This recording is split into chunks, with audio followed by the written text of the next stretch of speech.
Einen wunderschönen guten Tag und herzlich willkommen zu einem neuen YouTube-Video. Ihr habt euch ja gewünscht, dass wir euch jetzt die, ja, ich bin schon wieder passend angezogen, Pullover, passende, ich habe die Schuhe vergessen, na egal, gut. Ihr habt euch ja gewünscht, dass wir die Neuankömmlinge vorstellen. Da draußen steht ja der E39 530, um den geht es aber heute nicht. Ihr wart alle scharf auf den E36 M3 in Avusblau. Gerade letzte Woche frisch aus Japan eingetroffen. Wir haben jetzt gar nichts an dem Auto gemacht. Also wirklich, so wie ihr das Auto jetzt hier stehen seht, ist er vom Schiff gekommen.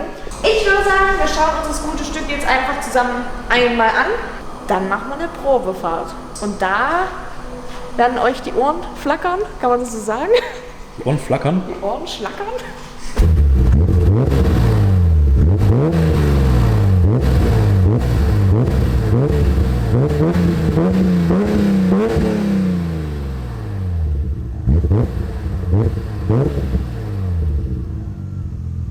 Also hier gibt es wirklich... Da fliegen euch die Löffel weg. Ja, hier gibt es wirklich was auf die Ohren.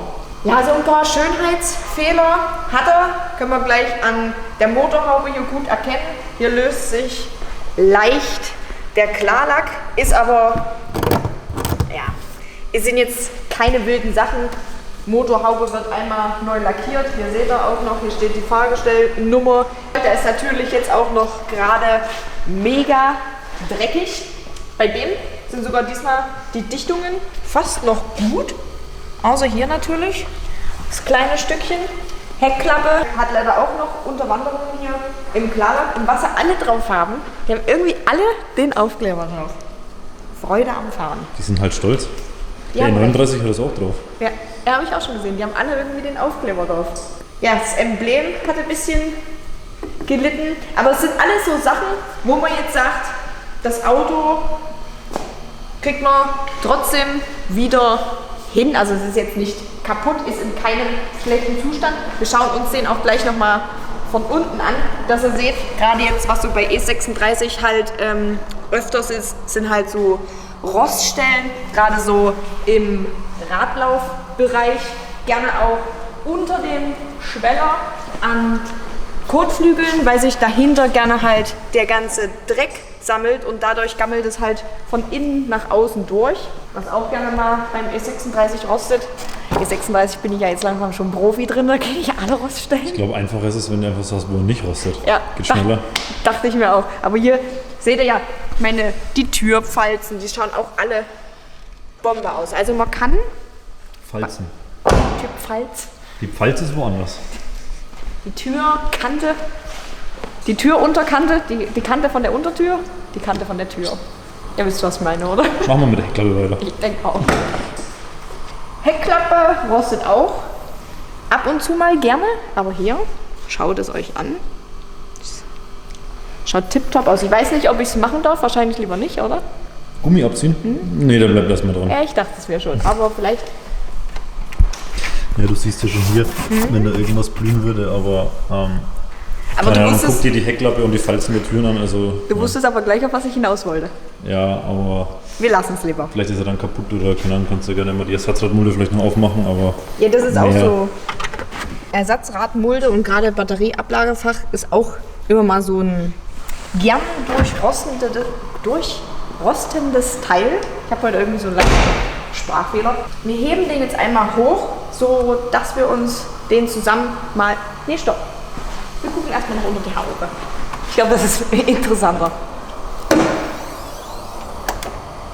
BMW E36 M3 gibt es in zwei Varianten. Einmal als den 3,2 Liter und einmal als den 3,3 Liter.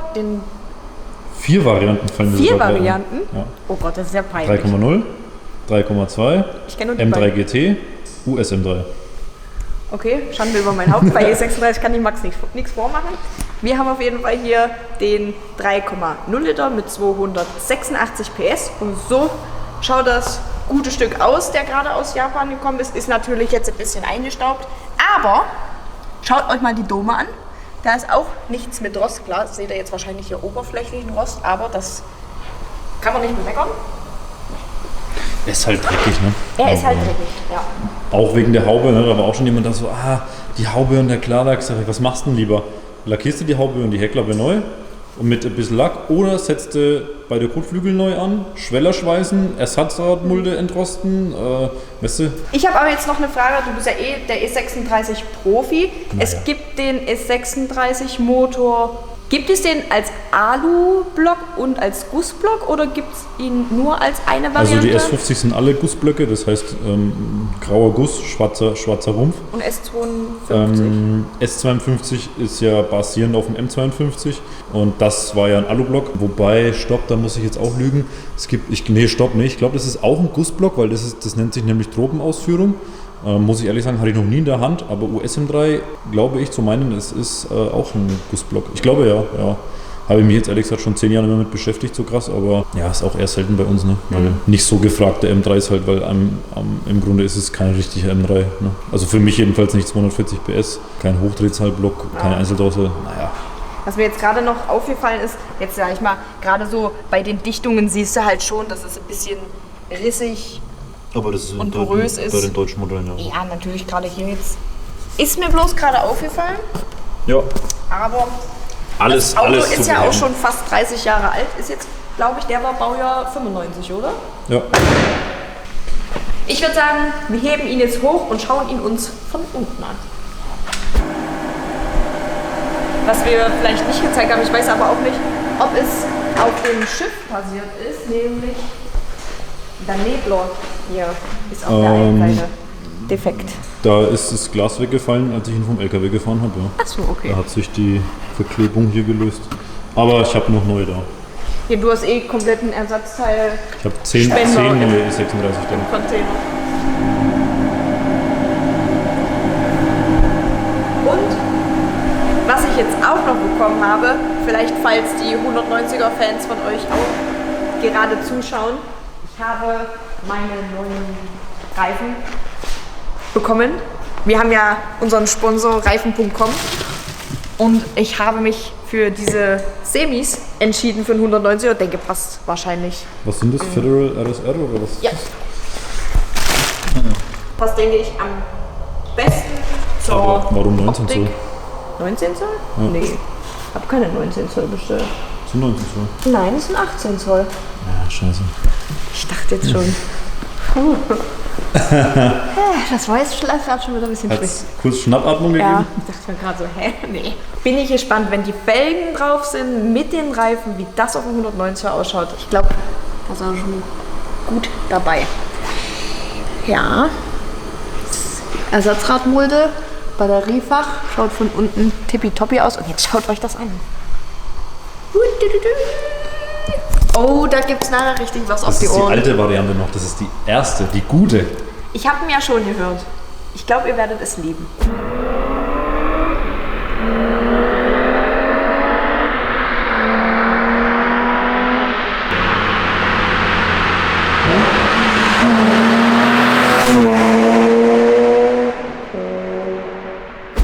Ist schon geil. Ist schon mega. Ja, was soll man zu den Japanern von unten rum sagen? Ich meine, natürlich ist er jetzt von unten rum dreckig. Jetzt gerade der Achsträger hat auch ein bisschen Rost. Bisschen, ja.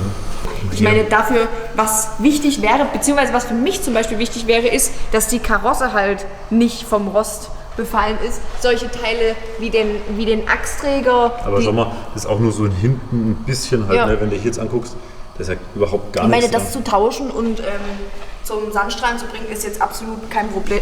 Ja, wir hatten noch nie einen E36 aus Japan, ne? Nee, das ist der erste. Oder werden die E36-Freaks jetzt alles sabbern? Das erste, was ich gemacht habe, ich wusste ja ungefähr, wie sie aussehen. E39 mal nicht auf die Bühne, sondern direkt das Auto. E36. Ja, ich musste da war der Fahrer noch draußen, habe ich schon das Ding auf der Bühne gehabt.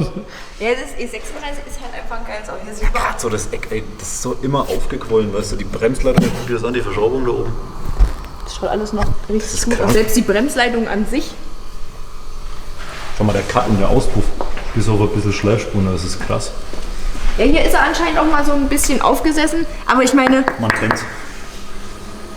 solange wie da nichts durch ist und die Karosse wirklich Schweller. von der braunen Pest jetzt nicht so durchlöchert ist, Da kann man absolut nichts sagen. Das sind alles nur Teile, die du zum Sandstrahlen abgeben kannst, lässt sie neu lackieren, fertig.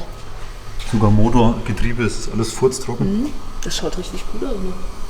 Hier siehst du sogar noch die Beschichtung, die damals drauf war. Das Wachsen. Also Substanz von den japanischen Autos, Guck mal, sogar die wir bis jetzt vollständig. gekauft haben, kann man nicht meckern. Es gibt natürlich auch Ausschussware. Klar ist das Auto jetzt auch ein bisschen verbastelt, werdet ihr auch im Innenraum sehen. Aber guckt mal, ihr müsst hier vielleicht, wenn euch die Räder nicht gefallen, die Räder wechseln, die Motorhaube lackieren, den Kofferraumdeckel lackieren und dann steht das Auto schon wieder tipptopp da.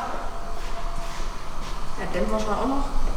Es schaut halt immer so aus, als wäre es vielleicht gerade mal so ein Jahr in Benutzung. Das ist echt krass, ne? Was ich aber auch schön finde, ne? Also bei vielen Deutschen, da kannst du ja teilweise in die Hand durchstecken, weil ja, das einfach unvollständig ist oder Leute halt einfach nach irgendwelchen Unfällen oder Karambolagen das nicht mehr zusammenbauen. Aber guck mal, Unterbodenschutz, das Dreieck rechts, das Dreieck links, das Gitter vollständig, die Luftführungen dahinter, hier alle Luftführungen drin, hier sogar die Sensorik, also schon nicht schlecht. Nee. Ich hätte so richtig Bock, hier so ein bisschen was zu investieren und so ein richtig geiles Auto daraus zu machen. Der hat auf jeden Fall das Potenzial dazu. Jetzt? Machen wir noch Luftdruck, würde ich sagen. Ja, und dann drehen wir eine Runde mit dem Boden. So, als allererstes fahren wir jetzt zur Aral. Den mal tanken. Ach, ich schieb ihn gleich rückwärts raus. Die Wailers, die sind schon schön, ne? Ja, die brauchen aber mal ein bisschen Pflege. Ein bisschen Liebe Die brauchen richtig viel Fett. bräuchten sie schon. Ah, und was ich auch gerade sehe, was auch so ein typisches Problem ist, Hutablage ist auch schon ganz schön ausgeblichen.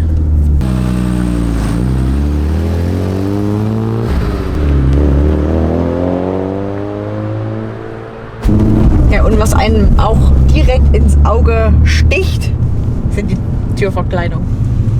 Die leicht roten Akzente. Das müssen wir Also, ändern. ja, das muss definitiv geändert werden. Schade, da hinten ist original schön schwarz und Ja. vorne so assi. Auch hinten, die Rücksitzbank, die sieht richtig gut aus.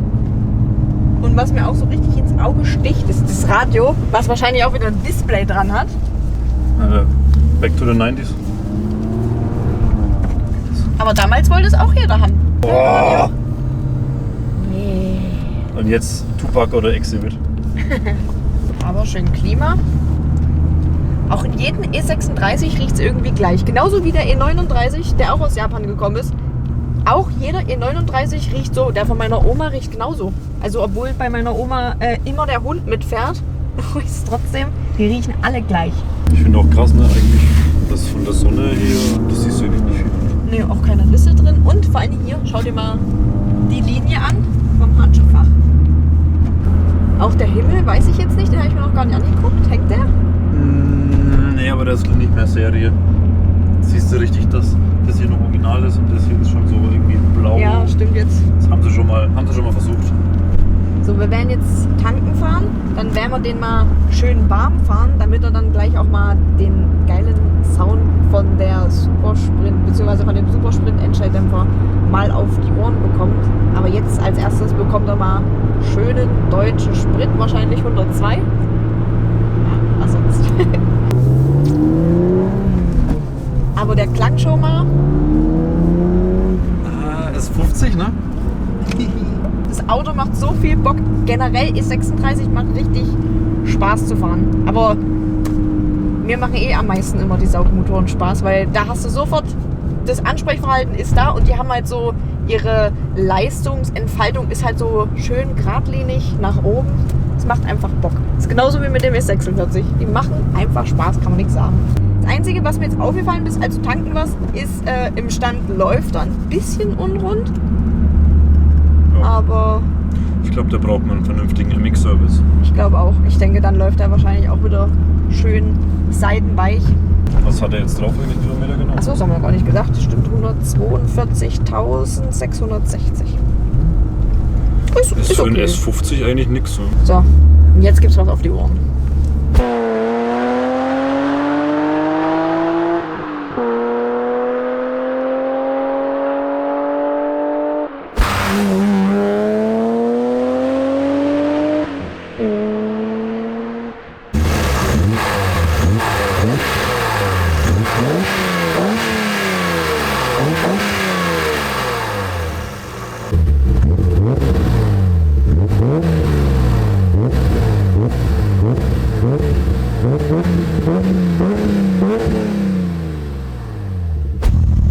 Ja, ich hoffe, die Klangaufnahmen haben euch soweit gefallen. Das ist mega laut. Irgendwie erinnert mich das so ein bisschen gleich direkt an Nordschleife.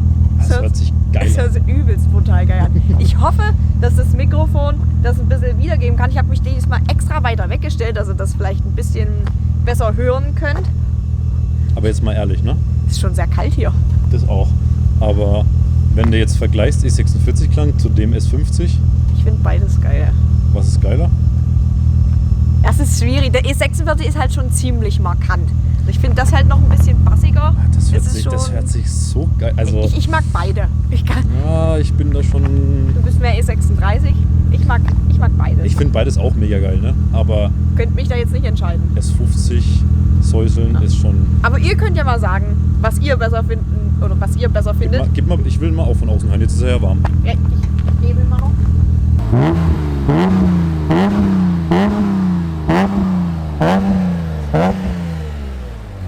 Das ist krank, Alter. Ja, das ist schon geil.